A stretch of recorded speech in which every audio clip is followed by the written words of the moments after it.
आणि ती म्हातारी काय करायची, तिनं आतापर्यंत आयुष्यात कधीच भगवंताचं नाम घेतलेलं.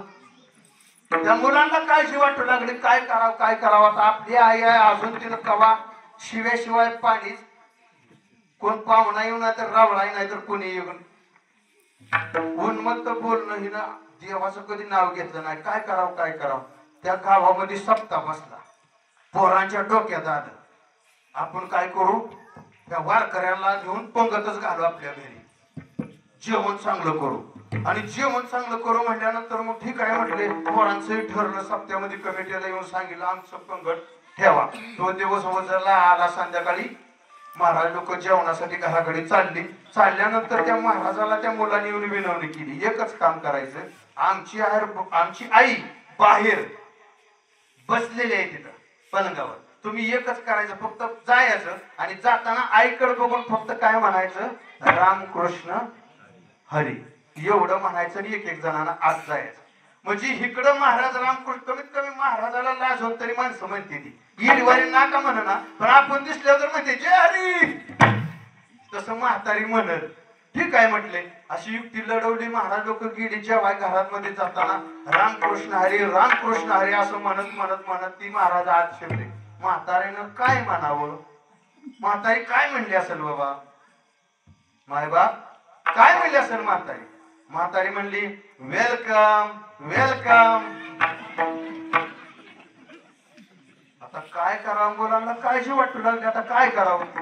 मग जेवण बिवण झाली आणि जेवण झाल्यानंतर मग परत अजून मुलांनी व्यक्ती लढवली. म्हणजे तुम्ही आता असं करा महाराज, जाताना फक्त काय म्हणा, जय हरी एवढं म्हणून जावा. हरी म्हणलं तरी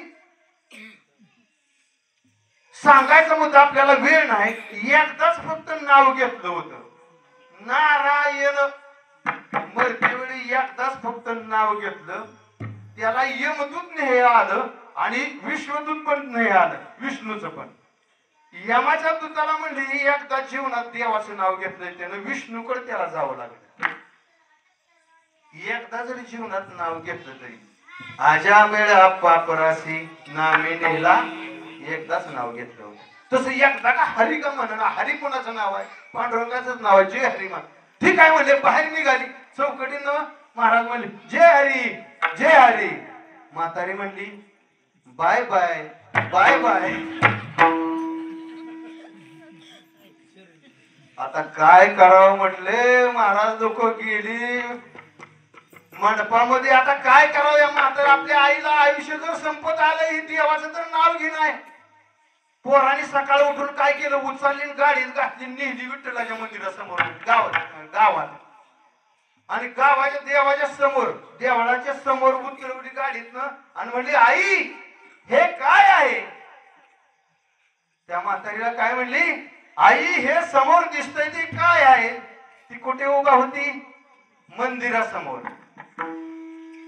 ती आई काय म्हणली, आई म्हणली अरे बाबा, अरे जिथं गाव असत ना तिथं हे असतच रे. आता का बॉम्ब लाव, आता काय तिच्या तोंडून तर नामचिंतन काढायचं होतं, नाव वधवून घ्यायचं होतं देवाचं. परत ना काय आता शेवटचाच पर्याय म्हणली, आईला धरली दोघांनी, बावट्याला नेली देवाच्या मूर्ती समोर, पांडुरंगाच्या मूर्ती समोर नेलं आणि मग म्हटली आई ही मूर्ती कोणाची आहे, हा देव कुठला आहे थोडक्यात. आणि मग आईने विचार केला काय करावं. आईनं उत्तर दिलं. आता शेवटी तरी मुलांना वाटलं आता तरी हिच्यापाशी पर्याय नाही, आता तरी देवासमोर येऊन उभा केली, आता तरी सांगेल का नाही. त्यावेळेस ती म्हातारी म्हणली अरे बाबा, जिथं गाव असतं तिथं हे असतं, जिथं हे असतं तिथं हे असतं. विठ्ठला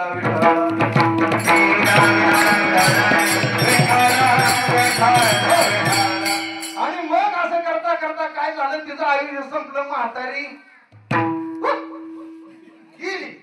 गेल्यावर म्हणजे आता काय करावं आता म्हातारीचं काय करावं. मग म्हातारीला कुठेतरी तिला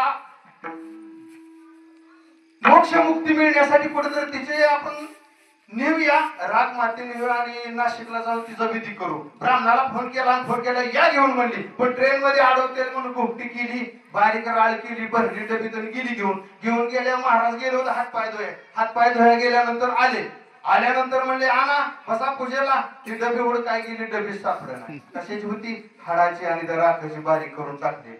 डबी सापड नाही, बॅग मध्ये डबी सापड नाही, काय करा का. महाराज म्हणला आमच्या महाराजनीला विचारा. महाराजनीला विचारा गेल्यावर महाराज म्हणले काय डबीन काय मिसरी आणली, इतकी कुठं सपाक तुराट लागते, मी तरी का ट्रेक टाकून. काय होत, म्हातारीची हाड सुद्धा कुठे गेली. नाशिकला जर गेली, गयाच्या ठिकाणी जरी गेली तरी हाड कुठे गेली. तस बाबा हो, मायबाप हो, हा देह देवानं आपल्याला दिलाय. दैवे दिला देह भजना गोमटा. हा देह वाया जाऊन देऊ नका. जोपर्यंत देवानं आपल्याला आयुष्य दिलंय ना, त्या आयुष्यामध्ये भगवंताचं नामचिंतन करा, ते तुमच्या कामी येणार आहे. तुम्हाला जे आवडेल त्या देवाचं नाव घ्या तरी चालेल, कुठलाही देव घ्या, माळाचा दगड असू द्या, पण जो आत्मविश्वासानं भावानं त्या देवाला जर स्मरत असला तर देव पावतो. तुळशीदासानं बाथरूमला जाताना, संडासला जाताना तांब्याचं पाणी थोडं टाकून जात होते, कुठं, खैराच्या झाडाला. बहुत प्रसन्न झालं. देव प्रसन्न होतो, फक्त भाव पाहिजे. म्हणून आयुष्य वाया घालवू नका. म्हातारीचा नामचिंतन घ्या, नामचिंतन. म्हणून सर्वांनी एकदा प्रेमानं सर्वांनी भजन म्हणायचं. नाहीतर आता मी या व्यासपीठावर आहे तोपर्यंत नियम काय आहे, कीर्तन करायला कोणी बोलायचं नाही, चुकला तरी. नियम आहे का नाही आपला. किती वेळ कीर्तन केलं तरी बोलायचं असतं का. हा, व्यासपीठावर खाली आल्यावर काही म्हणत, जोपर्यंत नाही जर भजन केलं तर कीर्तन कितीला सोडायचं माझ्या हातात. म्हणून प्रत्येकानं नामचिंतन केलं. भजन करा.